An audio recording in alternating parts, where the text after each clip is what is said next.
Hi dears, welcome back. അങ്ങനെ നമ്മുടെ ഓണപരീക്ഷയുടെ ഒരു ചൂടിലാണ് നിങ്ങൾ എല്ലാവരും. എന്തൊക്കെയായിരിക്കും ചോദ്യങ്ങൾ ചോദിക്കുക, എങ്ങനെയാണ് എസ്സേ ചോദിക്കുക, ഏതൊക്കെ എസ്സേ ആണ് ചോദിക്കാൻ ചാൻസ് ഉള്ളത്, ഇങ്ങനെ ഒരുപാട് ഡൗട്ട്സ് നിങ്ങൾക്കുണ്ട്. എന്തായാലും ഇതുവരെ നമ്മുടെ ക്വാർട്ടർലി എക്സാമിൽ ചോദിച്ച മുഴുവൻ എസ്സേയും നിങ്ങൾ അങ്ങ് പഠിച്ചു വെച്ചാൽ ഉറപ്പായും അതിലൊരു 2-3 എസ്സേ തീർച്ചയായിട്ടും നിങ്ങൾ ചോദിക്കും. അപ്പോൾ നമുക്ക് എന്ത് ചെയ്യണം, ആ എസ്സേ ഏതൊക്കെയാണെന്നൊന്ന് വേഗത്തിൽ അങ്ങ് പഠിക്കണം. അപ്പോൾ പഠിക്കണ്ടേ? അപ്പോൾ നമുക്ക് വേഗം എന്ത് ചെയ്യാം, നമ്മുടെ ഒന്നാമത്തെ ചാപ്റ്ററിൽ ചോദിക്കാൻ ചാൻസ് ഉള്ള എസ്സേ ആണ് നമ്മൾ വേഗത്തിൽ പഠിച്ചു തീർക്കുന്നത്. ആദ്യം നമ്മൾ എവിടെ തുടങ്ങുന്നു, അവസാനത്തും കൂടെ തുടങ്ങും. സാധാരണ നമ്മൾ അമേരിക്കയിൽ തുടങ്ങി ചൈനീസിൽ അവസാനിപ്പിക്കും. ഈ പ്രാവശ്യം നമ്മൾ ചൈനീസിൽ തുടങ്ങിയിട്ട് അവിടെ അവസാനിപ്പിക്കും, അമേരിക്കയിൽ അവസാനിപ്പിക്കും. അങ്ങനെയെങ്കിൽ നോക്കിക്കോ, 2019 ചോദിച്ചൊരു ചോദ്യമാണ്, explain how China became a people's republic. China ഒരു ജനകീയ റിപ്പബ്ലിക് ആയത് എങ്ങനെ? ഈ ചോദ്യം ചോദിക്കുമ്പോൾ നമുക്ക് കുറച്ച് ചിലപ്പോൾ എന്ത് ചെയ്തിരിക്കും, മിക്കവാറും മെസ്സേജ് ചോദിച്ചാൽ ഇങ്ങനെ കുറച്ച് ഹിൻസ് തന്നിരിക്കും. ഈ ഹിന്റ് തന്നാൽ നമ്മൾ എന്ത് ചെയ്യണം? എന്താ ഇവിടെ ഒന്നാമത് തന്ന ഹിന്റ് എന്താ? The revolution under the leadership of sun യാറ്റ്സെൻ. Sun യാറ്റ്സെന്നിന്റെ നേതൃത്വത്തിൽ നടന്ന വിപ്ലവമാണ് ആദ്യം ഇവിടെ തന്ന topic. 2, the rule of the Chiang Kaishek. Chiang കൈഷക്കിന്റെ ഭരണമാണ് രണ്ടാമത്തെ hint. 3, the revolution led by Mao സെതുങ്. Mao സെതുങ്ങിന്റെ വിപ്ലവമാണ് അടുത്ത് ഇവിടെ കാണുന്നത്. ഈ 3 കാര്യങ്ങളും സബ് ഹെഡിങ് ആയി എഴുതിക്കൊണ്ട് നമ്മൾ എന്ത് ചെയ്യണം, ഒരു കൃത്യമായിട്ട് അതിനൊക്കെ വിശദീകരിച്ച് എഴുതിയാലാണ് നമുക്ക് 6 മാർക്ക് ഇതിന് കിട്ടാം. അപ്പൊ നമുക്ക് നോക്കാം എന്തൊക്കെ കാര്യങ്ങൾ ഇവിടെ പഠിക്കണം. ആദ്യം നമ്മൾ പഠിക്കുന്നത് ആരെക്കുറിച്ചാണ്, അല്ലെങ്കിൽ ആദ്യം നമ്മൾ എഴുതുന്നത് എന്താണ്? സൺ യാറ്റ്സെനെ കുറിച്ചാണ്. ആരാ സൺ യാറ്റ്സെൻ? സൺ യാറ്റ്സെൻ എന്ന് പറയുന്ന ആള് 1911 ചൈനയിൽ എന്ത് നടത്തിയിട്ടുണ്ട്? ഒരു വിപ്ലവം നടത്തിയിട്ടുണ്ട്. 1911 വിപ്ലവം. ഇതോടുകൂടി ചൈനയിലെ മാഞ്ചു ഡൈനാസ്റ്റി അഥവാ മാഞ്ചു രാജവംശം എന്ത് ചെയ്തു? അവിടെ നിന്നും അവസാനിച്ചു, അല്ലെങ്കിൽ അവരെ പുറത്താക്കുന്നു. ശേഷം ഈ പറഞ്ഞ എന്താണ്, സൺ യാറ്റ്സെൻ എന്ന് പറയുന്ന ആള് അവിടെ ഒരു പുതിയ പാർട്ടി, കുമിങ്താങ് പാർട്ടി രൂപീകരിച്ച് ചൈനയിൽ ഒരുപാട് മാറ്റങ്ങൾ കൊണ്ടുവരുന്നു. അഗ്രികൾച്ചർ ഇൻഡസ്ട്രി ഒക്കെ ഡെവലപ്പ് ചെയ്യുന്നു, അല്ലെ? കൃഷിയും വ്യവസായമൊക്കെ മെച്ചപ്പെടുത്തുന്നു. വിദേശികളൊക്കെ ചൈനയിൽ നിന്ന് പുറത്താക്കുന്നു. അങ്ങനെ അവസാനം എന്ത് സംഭവിച്ചു? കുറച്ച് കഴിഞ്ഞപ്പോൾ ഈ പറഞ്ഞ സൺ യാറ്റ്സെൻ മരിച്ചു പോകുന്നു. പകരം ഈ കുമിങ്താങ് പാർട്ടിയുടെ ലീഡറായി വന്ന ആളുടെ പേര് ചിയാങ് കൈഷക്. അതാണ് നമുക്ക് രണ്ടാമത് എഴുതി വെക്കാനുള്ളത്, the rule of Chiang Kaishek. Chiang കൈഷക്കിന്റെ ഭരണം. ഇവിടെ എന്തൊക്കെ നമ്മൾ എഴുതി വെക്കണം നോക്കിയേ നിങ്ങൾ. ഇവിടെ നമ്മൾ പറയണം, ചിയാങ് കൈഷക് എന്ത് ചെയ്യാൻ തുടങ്ങി? സൺ യാറ്റ്സെൻ ചെയ്തതിന് നേരെ ഓപ്പോസിറ്റ് ആയിട്ടുള്ള കാര്യങ്ങൾ ചെയ്യാൻ തുടങ്ങി. അയാൾ എന്താ ചെയ്തിട്ടുള്ളത് നോക്കിയേ നിങ്ങൾ. Chiang കൈഷക് ascertained military autocracy in China. ചൈനയിൽ മിലിറ്ററി അല്ലെങ്കിൽ സൈനിക ഏകാധിപത്യത്തിന് തുടക്കം കുറിച്ചിട്ടുണ്ട്, അല്ലെ? കോൾ, കൽക്കരി, അയേൺ ഇൻഡസ്ട്രി അല്ലെങ്കിൽ എന്താണ്, ഇരുമ്പ് വ്യവസായം, ബാങ്കിങ്, അല്ലെ? ഫോറിൻ ട്രേഡ്, വിദേശ വ്യാപാരം, ഇവിടൊക്കെ എന്ത് ചെയ്തു എന്നാ പറയുന്നത്? ഇതെല്ലാം വിദേശികൾക്ക് വിട്ടുകൊടുത്തു. സൺ യാറ്റ്സെൻ ഇതൊക്കെ എതിരായിരുന്നു. സൺ യാറ്റ്സെൻ ചെയ്തതിന്റെ നേരെ ഓപ്പോസിറ്റ് ആണ് കുമിങ്താങ് പാർട്ടിന്റെ പുതിയ ലീഡറായ ചിയാങ് കൈഷക് ചെയ്തത്. ആൻഡ് അതുപോലെ എന്താണ്, ഇത്തരത്തിലുള്ള ചിയാങ് കൈഷക്കിന്റെ പ്രവർത്തനങ്ങളെ എതിരിട്ട കമ്മ്യൂണിസ്റ്റുകളെ ഇയാൾ എന്ത് ചെയ്തു? മാക്സിമം സപ്രസ്ഡ്, അടിച്ചമർത്തുകയും ചെയ്തു. അപ്പോൾ അത് 2 കാര്യങ്ങൾ ഇപ്പോൾ നമ്മൾ പഠിച്ചു. ആരൊക്കെ പഠിച്ചു? നമ്മൾ ആദ്യത്തെ ടോപ്പിക് പഠിച്ചു. എന്താണ് ആദ്യത്തെ ഇവിടെ തന്ന സബ് ടൈറ്റിൽ അല്ലെങ്കിൽ ഹിന്റ് എന്താണ്? സൺ യാറ്റ്സെനെ കുറിച്ച് പറഞ്ഞു. 2, ചിയാങ് കൈഷക്. 3, ഈ ചിയാങ് കൈഷക്കിനെതിരെ ശക്തമായി സംസാരിച്ച മാവോ സേതുങ്ങിന്റെ വിപ്ലവമാണ്, അല്ലെങ്കിൽ മാവോ സേതുങ് നടത്തിയ സമരങ്ങളെ കുറിച്ചാണ് അടുത്ത നിങ്ങൾ എന്ത് ചെയ്യുന്നത്? അടുത്ത സബ് ടൈറ്റിൽ എഴുതി പോകേണ്ടത്. നോക്കിയേ നിങ്ങൾ എന്തൊക്കെയുണ്ട് ഇവിടെ പറയാൻ. The Mao Zedong rose to leadership to the leadership of communist party. Communist പാർട്ടിയുടെ ലീഡറായിട്ട് ആര് വന്നു? ഡോക്ടർ, അല്ലെ? അല്ലെങ്കിൽ ആരാ? ഡോക്ടർ അല്ല, മാവോ സേതുങ് വന്നു. അദ്ദേഹം എന്ത് ചെയ്തു? ഈ പറയുന്ന ചിയാങ് കൈഷക്കിനെതിരെ ഒരു ലോങ് മാർച്ച് സംഘടിപ്പിച്ചു, അല്ലെ? ലോങ് മാർച്ച് നടന്ന വർഷം 1934 ആണ്. ചൈനയിലെ എവിടെ മുതൽ എവിടെ വരെയാ? കിയാൻസ്കി എന്ന് പറയുന്ന സ്ഥലം മുതൽ യനാൻ വരെയാണ്. 12,000 കിലോമീറ്റർ, 12,000 കിലോമീറ്ററാണ് ആ മാർച്ച് നടത്തിയിട്ടുള്ളത്. പോകുന്ന വഴിക്ക് ലാൻഡൊക്കെ പിടിച്ചെടുത്ത് കർഷകർക്കൊക്കെ ആര് വിട്ടുകൊടുത്തു? ഈ പറയുന്ന മാവോ സേതുങ്ങിന്റെ നേതൃത്വത്തിലുള്ള കമ്മ്യൂണിസ്റ്റ് പാർട്ടി വിട്ടുകൊടുത്തു, അല്ലെ? ആൻഡ് അവസാനം ഇവരെന്ത് ചെയ്തു? ഇവരെന്ത് ചെയ്തു? അവിടെയുള്ള കുമിങ്താങ് പാർട്ടിയെയും അതിന്റെ ലീഡറായ ചിയാങ് കൈഷക്കിനെയും ആരുടെ നേതൃത്വത്തിൽ? മാവോ സേതുങ്ങിന്റെ നേതൃത്വത്തിലുള്ള റെഡ് ആർമിയിലെ ചുവപ്പ് സേന, റെഡ് ആർമിയുടെ നേതൃത്വത്തിൽ ഇവർ ചിയാങ് കൈഷക്കിനെ ചൈനയിൽ നിന്നും നാടുകടത്തി.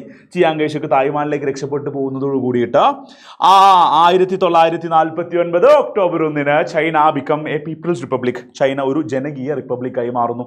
ഏത് എസ്സേ ചോദിച്ചാലും ആദ്യം നമ്മൾ ടൈറ്റിൽ എഴുതണം. ചൈനീസ് റെവല്യൂഷൻ ആണെങ്കിൽ ചൈനീസ് റെവല്യൂഷൻ, അമേരിക്ക ആണെങ്കിൽ അമേരിക്ക എന്ന് ടൈറ്റിൽ എഴുതുന്നു. അതിനെക്കുറിച്ച് അറിയാവുന്ന കുറച്ച് ഭാഗം ഫസ്റ്റ് പാരഗ്രാഫിൽ എഴുതുന്നു. പിന്നെ നമുക്ക് തന്നിരിക്കുന്ന ഹിന്റുകളെ നമ്മൾ എന്ത് ചെയ്യുന്നു? വിശദീകരിച്ച് എഴുതി വെക്കണം എന്നുള്ളതാണ്. 2018 ചോദിച്ചൊരു ചോദ്യം ഏതാണ്? ആ ചോദ്യം, explain Russian revolution based on the following hints. താഴെ തന്നിരിക്കുന്ന സൂചകങ്ങളുടെ അടിസ്ഥാനത്തിൽ റഷ്യൻ വിപ്ലവത്തെ എന്ത് ചെയ്യണം? വിശദമാക്കാനാ. റഷ്യൻ വിപ്ലവം എന്ന് പറയുമ്പോൾ നമുക്കറിയാം ശരിക്കും രണ്ട് വിപ്ലവങ്ങൾ ചേർന്നതാണ്, രണ്ട് റെവല്യൂഷൻസ് ചേർന്നതാണ് റഷ്യൻ റെവല്യൂഷൻ അഥവാ റഷ്യൻ വിപ്ലവം. ഒന്ന് ഫെബ്രുവരി റെവല്യൂഷൻ, ഫെബ്രുവരി വിപ്ലവം. രണ്ട് ഒക്ടോബർ റെവല്യൂഷൻ, ഒക്ടോബർ വിപ്ലവം. ഇത് രണ്ടും കൂടി ചേരണം. ഇത് രണ്ടും കൂടി ചേർന്നാൽ എന്താവുള്ളൂ? റഷ്യൻ റെവല്യൂഷൻ ആവുള്ളൂ. ഇത് രണ്ടും നമ്മൾ വിശദമായി പഠിക്കണം. ശരിക്കും ആദ്യത്തെ ഫെബ്രുവരി റെവല്യൂഷൻ എന്താണെന്ന് ചോദിച്ചാൽ ചൈന ഭരിച്ചിരുന്ന സാർ രാജാക്കന്മാരെ പുറത്താക്കിയ ഇൻസിഡന്റ് അല്ലെ. അപ്പൊ നമുക്കത് നോക്കാം. നോക്കിയേ നിങ്ങൾ, ignoring the protest of Duma. Duma എന്ന് പറഞ്ഞ റഷ്യയിലെ താൽക്കാലിക പാർലമെന്റ്, ജനങ്ങളൊക്കെ അടങ്ങുന്ന എന്താണ് ജനങ്ങളൊക്കെ അടങ്ങുന്ന പാർലമെന്റിനെ മൈൻഡ് ചെയ്യാതെ അന്നത്തെ സാർ രാജാവായ നിക്കോളാസ് രണ്ടാമൻ എന്ത് ചെയ്തു എന്നാ പറയുന്നത്? ഫസ്റ്റ് വേൾഡ് വാർ, ഒന്നാം ലോക യുദ്ധത്തിൽ എന്ത് ചെയ്തു? പങ്കെടുത്തു. അങ്ങനെ യുദ്ധത്തിൽ പങ്കെടുത്തു. യുദ്ധം തുടങ്ങുന്നത് 1914 ഒരുപാട് റഷ്യൻ പട്ടാളക്കാരൊക്കെ അതിൽ മരിച്ചുപോയി. 1917 ആയപ്പോഴേക്ക് അവിടെ എന്ത് സംഭവിച്ചു? ഒരുപാട് പൈസ റഷ്യൻ ജനത അല്ലെങ്കിൽ റഷ്യൻ പട്ടാളം അല്ലെങ്കിൽ റഷ്യൻ രാജാവായ സാർ രാജാവ് യുദ്ധത്തിന് മുടക്കിയപ്പോൾ റഷ്യയിൽ ഫുഡ് ഷോർട്ടേജ്, ഭക്ഷണമില്ലാത്ത അവസ്ഥ വന്നു. ജനങ്ങൾ മുഴുവൻ സ്ട്രീറ്റിലേക്ക് ഇറങ്ങുന്നു. അവർ സമരവുമായിട്ട് രംഗത്തിറങ്ങി. അവസാനം എന്ത് സംഭവിച്ചു എന്നാ പറയുന്നത്? ഇങ്ങനെ തടയാൻ എന്ത് ചെയ്തു? ജനങ്ങൾ സൈന്യവുമായിട്ട് അല്ലെങ്കിൽ ജനങ്ങൾ എന്ത് ചെയ്തു? ശക്തമായി സമരവുമായി വന്നപ്പോൾ എന്താണ്? സാർ രാജാവിന്റെ പട്ടാളക്കാര് ഈ ജനങ്ങളെ തടയാൻ വന്നു. പക്ഷേ ഈ തടയാൻ വന്ന ആർമി ജനങ്ങൾ കൂടി ആരെ കൂടെ ചേർന്ന് അല്ലെങ്കിൽ പട്ടാളക്കാർ ആരെ കൂടെ ചേർന്നു? ജനങ്ങൾക്കൊപ്പം ചേർന്നുകൊണ്ട് പട്ടാളക്കാരും ജനങ്ങളും ചേർന്ന് എന്ത് ചെയ്തു എന്നാ പറയുന്നത്? അന്നത്തെ സാർ രാജാവിന്റെ കൊട്ടാരത്തിൽ അറ്റാക്ക് ചെയ്യും. സാർ രാജാവായ നിക്കോളാസ് രണ്ടാമനെ പിടിച്ച് തട്ടിക്കളയുകയും ചെയ്തു എന്നാണ് പറയുന്നത്. അതിനെയാണ് എന്ത് പറയുന്നത്? നമ്മൾ പറയുന്നു സാർ രാജാവിന് എന്ത് ചെയ്തു? Thrown out from the power, അധികാരത്തിൽ നിന്നും റഷ്യയിലെ സാർ രാജാവ് പുറത്താക്കുന്നു. റഷ്യയിൽ അതുവരെ എന്തായിരുന്നു? മൊണാർക്കിയ. മൊണാർക്കി എന്താടാ? രാജഭരണമാ. ആരാ ഭരിച്ചിരുന്ന രാജാവ്? നിക്കോളാസ് സെക്കൻഡ് അഥവാ നിക്കോളാസ് രണ്ടാമൻ എന്ന് പറയുന്ന ആളാ. ഈ നിക്കോളാസ് രണ്ടാമൻ എന്ന് പറയുന്ന രാജാവിനെ റഷ്യയിൽ നിന്നും പുറത്താക്കിയ സംഭവത്തെ നമ്മൾ വിളിക്കുന്നു ഫെബ്രുവരി റെവല്യൂഷൻ അഥവാ ഫെബ്രുവരി വിപ്ലവം എന്നാ വിളിക്കുന്നത്. അത് പഠിച്ചു വെക്കണം. രാജാവ് പുറത്തായ സംഭവം. ഈ രാജാവ് പുറത്തായ ശേഷം നമ്മൾ വിചാരിച്ചില്ലേ റഷ്യയിലെ പ്രശ്നങ്ങളൊക്കെ പരിഹരിക്കപ്പെടും. ശേഷം റഷ്യയിൽ ഒരു താൽക്കാലിക ഗവൺമെന്റ്, ഒരു പ്രൊവിൻഷ്യൽ ഗവൺമെന്റ് രൂപീകരിച്ചു. ആരാ രൂപീകരിച്ച ആളുടെ പേര്? അലക്സാണ്ടർ കെരൻസ്കി എന്നാണ് ഇദ്ദേഹത്തിന്റെ പേര്. ഇദ്ദേഹത്തിന്റെ പാർട്ടിയാണ് മെൻഷെവിക് പാർട്ടി.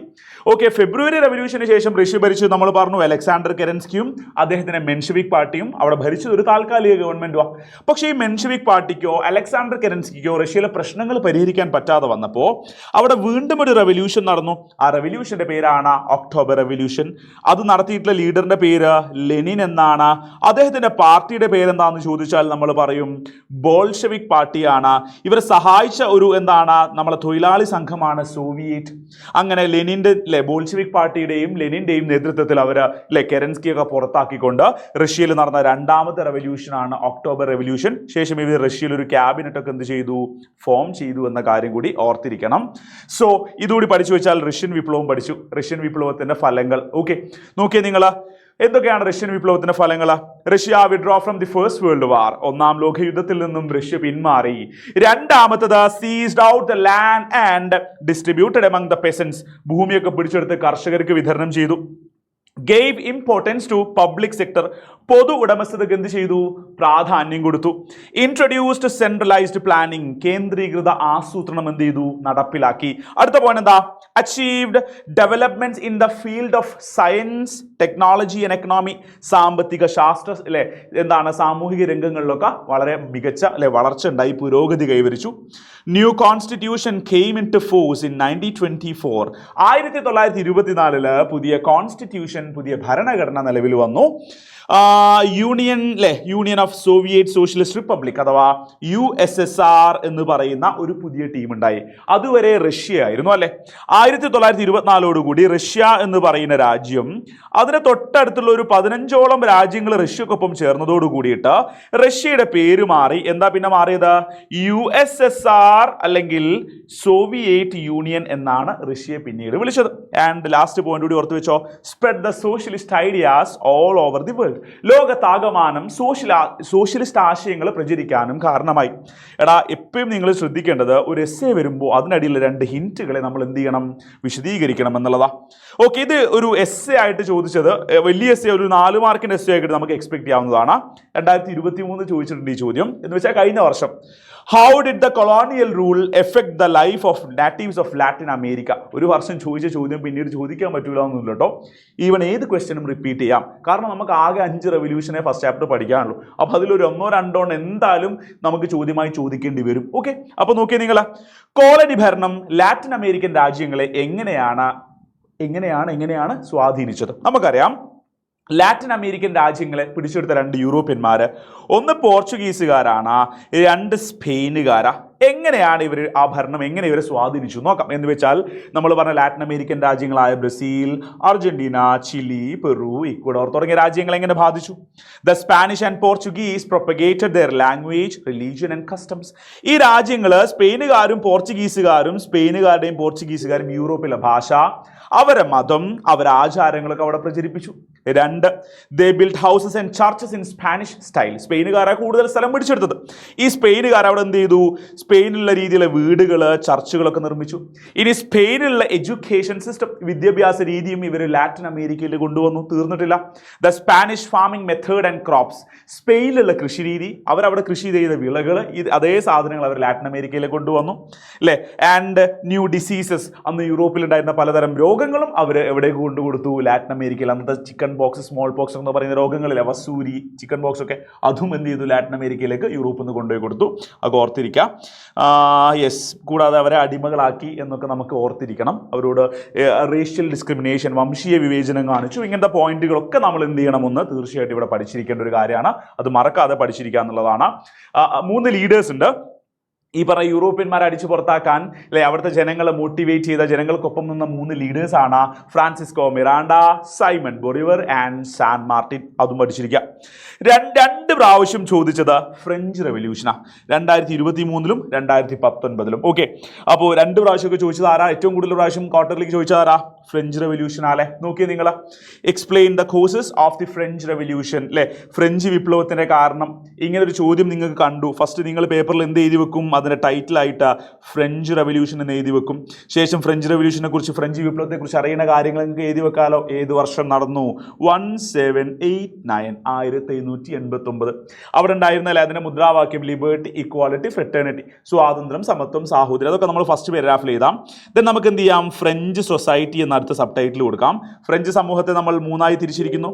ഫസ്റ്റ് എസ്റ്റേറ്റ് എന്ന് വെച്ചാൽ ആരാ? ഒന്നാമത്തെ എസ്റ്റേറ്റ് ആണ്. ഒരുപാട് ഭൂമിയിൽ അല്ലെ ലാൻഡുള്ള ആൾക്കാരായിരുന്നു അല്ലെ. അവർ കർഷകരുടെ കയ്യിൽ നിന്ന് തിഥേ എന്ന് പറയുന്ന ടാക്സ് കളക്ട് ചെയ്തിട്ടുണ്ടായിരുന്നു. അവർക്ക് ഗവൺമെന്റിലേക്ക് ഒരു നികുതിയും കൊടുക്കേണ്ടി വന്നിരുന്നില്ല. അവിടുത്തെ എല്ലാ കാര്യങ്ങളും നിയന്ത്രിച്ചിരുന്നത് ക്ലർജിമാരായിരുന്നു, പുരോഹിതന്മാരാ. 2ാമത്തെ സ്റ്റേറ്റിനെ കുറിച്ച് നമുക്ക് പഠിക്കണം. ആരാത്? സെക്കൻഡ് എസ്റ്റേറ്റ്, പുരോഹിതന്മാർ അല്ലെ, സോറി പുരോഹിതന്മാരല്ല, പ്രഭുക്കന്മാർ എന്ന് വെച്ചാൽ നൊബിലിറ്റിയാ. അവർക്കും എന്താണ്? എൻഗേജ്ഡ് ഇൻ മിലിറ്ററി സർവീസ്, സൈനിക സേവനം നടത്തിയ ആൾക്കാരാ അല്ലെ. അവരെന്ത് ചെയ്തിട്ടുണ്ട്? കർഷകരുടെ കയ്യിൽ നിന്നൊക്കെ ടാക്സ് വാങ്ങിച്ചിട്ടുണ്ട്. കൂടാതെ ഫ്രീ ആയിട്ട് അവരെ ഭൂമിയിൽ കർഷകരെ കൊണ്ട് അവരെന്ത് ചെയ്തിട്ടുണ്ട്? പണിയെടുപ്പിച്ചിട്ടുണ്ട്. ആൻഡ് ലക്ഷൂറിയസ് ലൈഫ്, ആഡംബര ജീവിതം നയിച്ചു എന്നൊക്കെ പോയിന്റുകൾ പഠിച്ചു വെക്കുക. ആൻഡ് 3ാമത്തെ പോയിന്റ് നമ്മൾ പഠിച്ചിരിക്കണം, തേർഡ് എസ്റ്റേറ്റ് അഥവാ 3ാമത്തെ സ്റ്റേറ്റ്. 3ാമത്തെ സ്റ്റേറ്റ് എന്ന് വെച്ചാൽ ആരാണ്? അവിടുത്തെ കോമൺസ്, സാധാരണക്കാർ. ഇനി അല്ലെങ്കിൽ അവർ വിളിക്കുന്ന മറ്റൊരു പേര് മിഡിൽ ക്ലാസ്, മധ്യവർഗം എന്ന് പറഞ്ഞാലും കോമൺ, സാധാരണക്കാർ എന്ന് പറയുന്നതാണ് തേർഡ് എസ്റ്റേറ്റുകാർ. അതിൽ ഡോക്ടർമാരുണ്ട്, വക്കീലന്മാരുണ്ട്, എഞ്ചിനീയർമാരുണ്ട്, കർഷകരുണ്ട് അല്ലെ. എല്ലാ തരം ആളുകളും, അന്നത്തെ ഫ്രാൻസിലുള്ള എല്ലാ തരം ആളുകളും ഇൻക്ലൂഡ് ചെയ്യുന്ന ഗ്രൂപ്പാണ് തേർഡ് എസ്റ്റേറ്റ്. അവരുടെ പ്രത്യേകത ലോ സോഷ്യൽ സ്റ്റാറ്റസ്, സമൂഹത്തിലൊരു വാല്യൂ ഇല്ലായിരുന്നു. Paid taxes to clergy and nobility, പ്രഭുക്കന്മാർക്കും പുരോഹിതന്മാർക്കും ടാക്സ് കൊടുക്കേണ്ടി വന്നു അല്ലെ. കഷ്ടപ്പാടായി തേർഡ് എസ്റ്റേറ്റിന്റെ അവസ്ഥ അല്ലെ. ഭരണത്തിലൊരു അവകാശവും ഇല്ല അല്ലെ. ഇങ്ങനെ ഏറ്റവും കഷ്ടപ്പെട്ടിരുന്ന തേർഡ് എസ്റ്റേറ്റുകാർ. ഈ 3 എസ്റ്റേറ്റുകളെ കുറിച്ച് നമ്മൾ എന്ത് ചെയ്യണം? ഇങ്ങനെ ചോദ്യത്തിൽ ആദ്യം നമ്മൾ വിശദീകരിക്കേണ്ടത് ഫ്രഞ്ച് സമൂഹമാണ് അല്ലെ. ഫ്രഞ്ച് സമൂഹം എന്ന് പറയുമ്പോൾ 1ാമത്തെ, 2ാമത്തെ, 3ാമത്തെ സ്റ്റേറ്റുകൾ വിശദമാക്കണം. ആൻഡ് അവിടെ കൊടുത്ത അടുത്ത് എന്താണ്? Thinkers and ideologies. അത് കൊടുക്കുമ്പോൾ നമ്മൾ എന്തൊക്കെ പറയണം അവിടെ? ഇവിടുത്തെ തിങ്കേഴ്സിനെ കുറിച്ചും ഐഡിയോളജീസും. ആരൊക്കെയാണ് തിങ്കേഴ്സ്? 1ാമത്തെ ആളുടെ പേര് വോൾട്ടേർ അല്ലെ, 2ാമത്തെ ആളുടെ പേര് റൂസോ, 3ാമത്തെ ആളുടെ പേര് മോണ്ടെസ്ക്യൂ. ഇവരെല്ലാവരെയും ഓരോ വാചകമെങ്കിലും പഠിച്ചു വെക്കണം. വോൾട്ടേറിനെ ഇത് പഠിച്ചു വെക്കുക. Ridiculed the exploitation of clergy, പുരോഹിതന്മാരുടെ ചൂഷണത്തെ പരിഹരിച്ചു. റൂസോന്റെ ഏറ്റവും ഫേമസ് കോട്ട് നിങ്ങൾക്കറിയാം, man is bone free but everywhere he's in chain. സ്വതന്ത്രനായി ജനിക്കുന്ന മനുഷ്യൻ എല്ലായിടങ്ങളിലും ചങ്ങലകളിലാണ്. അതും പഠിച്ചിരിക്കുക. മോണ്ടസ്ക്യൂന് ഈ പോയിന്റ് പഠിച്ചു വെക്കുക. Encouraged democracy and the republic, ജനാധിപത്യത്തെയും റിപ്പബ്ലിക്കിനെയും പ്രോത്സാഹിപ്പിച്ചു എന്നും നമ്മൾ പഠിച്ചു വെക്കുക. ആൻഡ് 2022 നമ്മളോട് ക്വാർട്ടറിലേക്ക് ചോദിച്ചത് നമ്മുടെ പ്രിയപ്പെട്ട അമേരിക്കയാണ്. അമേരിക്ക ഒരുപാട് തവണ ചോദിച്ചത്. പബ്ലിക് എക്സാമിന്, പബ്ലിക് എന്ന് വെച്ചാൽ നമ്മുടെ ഫൈനൽ എക്സാമിന് ഏറ്റവും കൂടുതൽ തവണ എസ്സേ ഈ ചാപ്റ്റർ ഏതാ ചോദിച്ചത്? അമേരിക്ക ചോദിച്ചിട്ടുണ്ട്. ഒരുപാട് പ്രാവശ്യം, 3 പ്രാവശ്യം ചോദിച്ചിട്ടുണ്ട്. ഓക്കെ, നമ്മുടെ ക്വാർട്ടർലി അല്ലെങ്കിൽ ഫസ്റ്റ് ക്വാർട്ടർലി ഏത് വർഷം? 2022 ചോദിച്ചത് എങ്ങനെയാണ്? Explain the factors that led to the American War of Independence, American സ്വാതന്ത്ര്യ സമരത്തിലേക്ക് നയിച്ച ഘടകങ്ങൾ വിശദമാക്കുക. താഴെ 2 സൂചകങ്ങൾ കൊടുത്തിട്ടുണ്ട്. ആദ്യം നമ്മൾ American War of Independence, American സ്വാതന്ത്ര്യ സമരം എന്ന് ഹെഡിങ് ചെയ്യുന്നു. നിങ്ങൾക്ക് അറിയാവുന്ന കാര്യങ്ങളൊക്കെ അവിടെ എഴുതി വെക്കുന്നു. ശേഷം നമ്മൾ എന്ത് ചെയ്യുന്നു?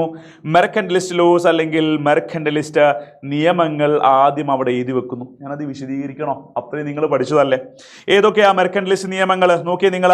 The goods to and from the colonies must be carried only in British ships or ships built in British colony. ബ്രിട്ടീഷുകാരെ കപ്പലിൽ മാത്രമേ അമേരിക്കൻ കോളനികളിൽ നിന്നും സാധനം കൊണ്ടുപോകാൻ പാടുള്ളൂ. ഇനി അമേരിക്കൻ കോളനിയിൽ നിന്ന് കൊണ്ടുപോകുന്ന വൂൾ, കോട്ടൺ അല്ലേ, എന്തൊക്കെയാണ് നോക്കി നിങ്ങൾ? ഷുഗർ, പഞ്ചസാര, വൂൾ, കമ്പിളി, കോട്ടൺ, പരുത്തി, ടൊബാക്കോ, പുകയില, ഇത് എങ്ങോട്ട് മാത്രമേ കൊണ്ടുപോകാൻ പറ്റുള്ളൂ? അമേരിക്കയിൽ നിന്നും ഇംഗ്ലണ്ട് അല്ലെങ്കിൽ ബ്രിട്ടനിലേക്ക് കൊണ്ടുപോകാൻ പാടുള്ളൂ. പിന്നെ നമ്മൾ പഠിച്ചു എന്താണ്? അന്ന് അമേരിക്കയിൽ ഇറങ്ങുന്ന എല്ലാ സാധനങ്ങൾ, ലീഗൽ ഡോക്യുമെന്റ്സ് ആവട്ടെ, ന്യൂസ് പേപ്പർ ആവട്ടെ, ലഘുലേഖ, ഫാംലെറ്റ്സ് ആവട്ടെ, അവിടുത്തെ ലൈസൻസ് ആവട്ടെ, അമേരിക്കയിൽ ഇറങ്ങുന്ന ഏതൊരു സാധനത്തിന് മുകളിലും ബ്രിട്ടീഷുകാരെ സ്റ്റാമ്പ് ഉണ്ടായിരിക്കണം. പിന്നെ ഒരു പോയിന്റ് പഠിക്കുന്നുണ്ട് അല്ലേ? Colonies must provide food and quarters for the British troops which were maintain in the colony. അന്ന് കോളനികളിൽ മെയിൻറ്റെയിൻ ചെയ്യുന്ന ഏറ്റവും പ്രധാനപ്പെട്ട അല്ലേ എന്താണ്? അന്ന് കോളനികളിൽ മെയിൻറ്റെയിൻ ചെയ്യുന്ന ബ്രിട്ടീഷ് പട്ടാളക്കാർക്ക് ഫുഡും താമസവും ആര് കൊടുക്കണം? അമേരിക്കക്കാർ കൊടുക്കണം. ഈ പോയിന്റുകൾ നമ്മൾ പഠിച്ചിരിക്കണം. ആദ്യം ഇതാണ് വിശദീകരിക്കേണ്ടത്. 2, കോണ്ടിനെന്റൽ കോൺഗ്രസ്. നമുക്കറിയാം ബ്രിട്ടീഷുകാർക്കെതിരെ ഫൈറ്റ് ചെയ്യാൻ അമേരിക്കയിലുള്ള 13 കോളനികളിൽ 12 കോളനികൾ 1774 കൂടിച്ചേർന്നത് ഫിലാഡൽഫിയ. ആ സമ്മേളനത്തിന്റെ പേര് ഫസ്റ്റ് കോണ്ടിനെന്റൽ കോൺഗ്രസ്, 1ാം കോണ്ടിനെന്റൽ സമ്മേളനം അല്ലെ, വൻകര സമ്മേളനം എന്ന് പറയാം. ബ്രിട്ടീഷ് രാജാവിന് അമേരിക്കയിലുള്ള അനാവശ്യമായ നിയമങ്ങൾ കൊടുത്തു കളയാൻ വേണ്ടി ഒരു കത്തെഴുതിയൊക്കെ നമ്മൾ പഠിച്ചതാണ്. 2, 1775 സെക്കൻഡ് കോണ്ടിനെന്റൽ കോൺഗ്രസ് ആണ് ഫിലാഡൽഫിയയിലാണ് കൂടിച്ചേർന്നിട്ടുള്ളത്. നോക്കിയേ നിങ്ങൾ, 2ാം കോണ്ടിനെന്റൽ സമ്മേളനം. ഇവിടെ വെച്ച് ബ്രിട്ടീഷുകാർക്കെതിരെ ഫൈറ്റ് ചെയ്യാൻ അമേരിക്കക്കാർ എന്തുണ്ടാക്കി? ഒരു ആർമി ഉണ്ടാക്കി, വൻകര സൈന്യം അഥവാ കോണ്ടിനെന്റൽ ആർമി എന്നൊക്കെ നമ്മൾ പഠിച്ചിട്ടുണ്ട്. 1776 ഇവരെന്ത് പ്രഖ്യാപിച്ചു? Declaration of independence on 4th July 1776. 1776 ഇവരെന്ത് പ്രഖ്യാപിച്ചു? ഇനി അമേരിക്ക എന്താണ് അല്ലെ, അമേരിക്ക സ്വന്തം രാജ്യമാണെന്നും ബ്രിട്ടീഷുകാർക്ക് അമേരിക്കയുടെ മേൽ ഒരു അനുവാദമില്ലെന്നും അമേരിക്കക്കാർ പ്രഖ്യാപിച്ച പ്രഖ്യാപനമാണ് അമേരിക്കൻ സ്വാതന്ത്ര്യ പ്രഖ്യാപനം, ദ ഡിക്ലറേഷൻ ഓഫ് ഇൻഡിപെൻഡൻസ് എന്നതും നമ്മൾ പഠിച്ചു വെക്കാം. ഓക്കെ, 2022 ചോദിച്ച മറ്റൊരു ക്വസ്റ്റ്യൻ ആണ്. 2022 അല്ലെ ചോദിച്ച മറ്റൊരു ഓർ ക്വസ്റ്റ്യൻ നമുക്ക് നോക്കാം. ഒരു ക്വസ്റ്റ്യൻ ഇത് ചോദിച്ചിട്ടുണ്ട്, ഇതിന്റെ കൂടെ ഒരു ഓർ ക്വസ്റ്റ്യൻ ആയിട്ട് വന്ന മറ്റൊരു ചോദ്യം ഈ ഭാഗത്ത് നിന്നാണ്. Analyse the causes of the first world war based on the following hints. താഴെ തന്നിരിക്കുന്ന സൂചകങ്ങളുടെ അടിസ്ഥാനത്തിൽ 1ാം ലോക യുദ്ധത്തിന്റെ കാരണങ്ങൾ വിശദമാക്കാനാണ്. ഫസ്റ്റ് വേൾഡ് വാർ നമുക്ക് അറിയാം, അതുമായി ബന്ധപ്പെട്ട് 1914 സ്റ്റാർട്ട് ചെയ്തിട്ടുള്ളത്. അതിൻ്റെ പല കാരണങ്ങളും പറയാം. അങ്ങനെ അതുമായി ബന്ധപ്പെട്ട കുറച്ച് കാര്യങ്ങൾ എഴുതാം. ദെൻ അതിൻ്റെ മിലിറ്ററി അലയൻസസ്, യുദ്ധത്തിന് കാരണമായ 2 ടീമുകൾ. 1 ട്രിപ്പിൾ അലയൻസ്, ത്രികക്ഷി സഖ്യം. 2 ട്രിപ്പിൾ എൻഡൻ, ത്രികക്ഷി സൗഹാർദ്ദം. ഇതിലെ രാജ്യങ്ങൾ ആരാ? Germany, Austria, Hungary, Italy. ഇത് പഠിക്കാൻ ഒരു കോഡ് ഉണ്ടായിരുന്നു. കോഡിനേക്കാൾ നല്ലത് അല്ലാതെ പഠിക്കണതാ. ജർമ്മനിക്ക് ഹംഗറി വന്നപ്പോൾ ഓസ്ട്രിയ പോയി ഇഡ്ഡലി കഴിച്ചു എന്ന് വെച്ചാൽ ജർമ്മനി, ഹംഗറി, ഓസ്ട്രിയ, ഇറ്റലി അല്ലേ. 2ാമത്തെ ട്രിപ്പിൾ എൻഡൻ, ത്രികക്ഷി സഖ്യത്തിലെ രാജ്യങ്ങൾ ഇംഗ്ലണ്ട്, ഫ്രാൻസ്, റഷ്യ. ഇത് പഠിക്കാൻ നമ്മൾ FRE ഫ്രീ എന്ന് പഠിച്ചു വെച്ചു. ഈ 2 രാജ്യങ്ങളെ 2 ടീമുകൾ പഠിക്കണം. അടുത്തതോ ഇംപീരിയലിസ്റ്റ് ക്രൈസിസ്. ഫസ്റ്റ് വേൾഡ് വാറിലേക്ക് നയിച്ച 2 കാരണങ്ങൾ എന്തൊക്കെയാണ്? ചിലപ്പോൾ നിങ്ങൾ ഇത് മാത്രമായിരിക്കും ചോദിക്കുക. ഇത് മാത്രം 2-3 എക്സാമിന് ചോദിച്ചിട്ടുണ്ട്. ഫസ്റ്റ് വേൾഡ് വാറിന് കാരണമായ ഇംപീരിയലിസ്റ്റ് ക്രൈസിസ്, സാമ്രാജ്യത്വ പ്രതിസന്ധികൾ ഏതൊക്കെയാണ്? 2 സാധനങ്ങളാണ് പഠിക്കാനുള്ളത്. 1 Moroccan crisis, 2 Balkan crisis. Moroccan crisis എന്ന് പറഞ്ഞാൽ അത് ഫ്രാൻസും ജർമ്മനിയും തമ്മിൽ ഏത് സ്ഥലത്തിന് വേണ്ടിയിട്ട്? മൊറോക്കോക്ക് വേണ്ടി നടന്ന ഒരു പ്രശ്നമാണ്. ഫ്രാൻസും ജർമ്മനിയും തമ്മിൽ നടന്നതാണ്. മൊറോക്കോക്ക് വേണ്ടി നടന്ന പ്രശ്നമാണ് മൊറോക്കൻ പ്രതിസന്ധി, മൊറോക്കൻ ക്രൈസിസ്. ഈ പ്രശ്നം സോൾവ് ആവുന്നത് ഫ്രാൻസ് അവരെ കയ്യിലുള്ള ഫ്രഞ്ച് കോങ്കോ, സ്ഥലത്തിൻ്റെ പേരെന്താ? ഫ്രഞ്ച് കോങ്കോയുടെ ഒരു പാർട്ട് ആർക്ക് കൊടുക്കുന്നു? ജർമ്മനിക്ക് വിട്ടുകൊടുക്കുന്നു. സോ ജർമ്മനി എന്ത് ചെയ്യുന്നു? മൊറോക്കോ ഫ്രാൻസിന് തിരിച്ചു കൊടുക്കുകയും ചെയ്യുന്നു. ഫ്രാൻസും ജർമ്മനിയും തമ്മിലാണ് പ്രശ്നം ഉണ്ടായത്. പ്രശ്നം സോൾവ് ചെയ്യുന്നത് എന്ത് ചെയ്തു? ജർമ്മനിക്ക് ഫ്രഞ്ച് കോങ്കോയുടെ ഒരു ഭാഗം കൊടുക്കുന്നു. സോ ജർമ്മനി എന്ത് ചെയ്തു? തിരിച്ച് മൊറോക്കോ ഫ്രാൻസിന് വിട്ടുകൊടുക്കുകയും ചെയ്യുന്നു. ബാൽക്കൻ ക്രൈസിസ് അല്ല, ബാൽക്കൻ പ്രതിസന്ധി എന്ന് വെച്ചാൽ തുർക്കികളുടെ കയ്യിലുള്ള സ്ഥലമായിരുന്നു ബാൽക്കൻ. ഈ ബാൽക്കൻ പിടിച്ചെടുക്കാൻ 4 രാജ്യങ്ങൾ ചേർന്ന് ഒരു ടീം ഉണ്ടാക്കി. ടീമിന്റെ പേര് ബാൽക്കൻ ലീഗ്. ബാൽക്കൻ പിടിച്ചെടുക്കാൻ 4 രാജ്യങ്ങൾ ചേർന്ന് ഉണ്ടാക്കിയ ടീമിന്റെ പേര് ബാൽക്കൻ ലീഗ്. അങ്ങനെ ഒരു തുർക്കികളുടെ കയ്യിൽ നിന്നും 4 രാജ്യങ്ങൾ ചേർന്ന് ബാൽക്കൻ പിടിച്ചെടുത്തു. ബാൽക്കൻ ലീഗ് ബാൽക്കൻ പിടിച്ചെടുത്തു. ശേഷം ഈ 4 രാജ്യങ്ങൾ ഏതൊക്കെയാണ്? Serbia, Bulgaria, Greece, Montenegro. ഈ 4 രാജ്യങ്ങൾ ചേർന്ന് പരസ്പരം ഞങ്ങൾക്ക് കൂടുതൽ സ്ഥലങ്ങൾ വേണമെന്നോ ഈ വീതം വെക്കുമല്ലോ, ആ സ്ഥലം പിടിച്ചെടുത്ത ശേഷം ഇവർ ആ വീതം വെക്കുന്നതിൽ എന്തായി? ഞങ്ങൾക്ക് കൂടുതൽ വേണമെന്ന് പറഞ്ഞ് പരസ്പരം ഫൈറ്റായി മാറി. അതിനെയാണ് ബാൽക്കൻ ക്രൈസിസ് എന്നും പറയുന്നത്. ഈ കാര്യം കൂടി നിങ്ങൾ ഇവിടെ എന്ത് ചെയ്തിരിക്കണം? തീർച്ചയായിട്ടും പഠിച്ചിരിക്കണം. ഓക്കെ, ഞാൻ കുറച്ച് വേഗത്തിലാണ് പറഞ്ഞത് എങ്കിലും ഇതുവരെ ചോദിച്ച ഏറ്റവും ഞാൻ കണ്ട കുറച്ച് ക്വസ്റ്റ്യൻ പേപ്പറൊക്കെ റെഫർ ചെയ്തപ്പോൾ കിട്ടിയ കുറച്ച് ക്വസ്റ്റ്യൻസ് ആണ് നിങ്ങളെ മുമ്പിലേക്ക് എന്ത് ചെയ്തിട്ടുള്ളത്? അങ്ങോട്ട് ഇട്ടിട്ടുള്ളത്. ഇനിയും സെക്കൻഡ് ചാപ്റ്ററിൽ കുറച്ചുകൂടി എന്തുണ്ട്? ക്വസ്റ്റ്യൻസ് ഉണ്ട്. അത് ചെയ്യാൻ സമയം ഇല്ലാത്തത് കൊണ്ടാണ് താൽക്കാലികമായിട്ട് നമ്മൾ വൈൻഡപ്പ് ചെയ്യുന്നു. ഏറ്റവും നന്നായിട്ട് പഠിക്കുക, ലൈവ് കാണാം, ഫുൾ കാര്യങ്ങളും ഫുൾ ക്വസ്റ്റ്യൻസും നമ്മൾ അടിച്ചു പൊളിച്ചു പഠിക്കും. നമുക്ക് വീണ്ടും കാണാം. ബൈ.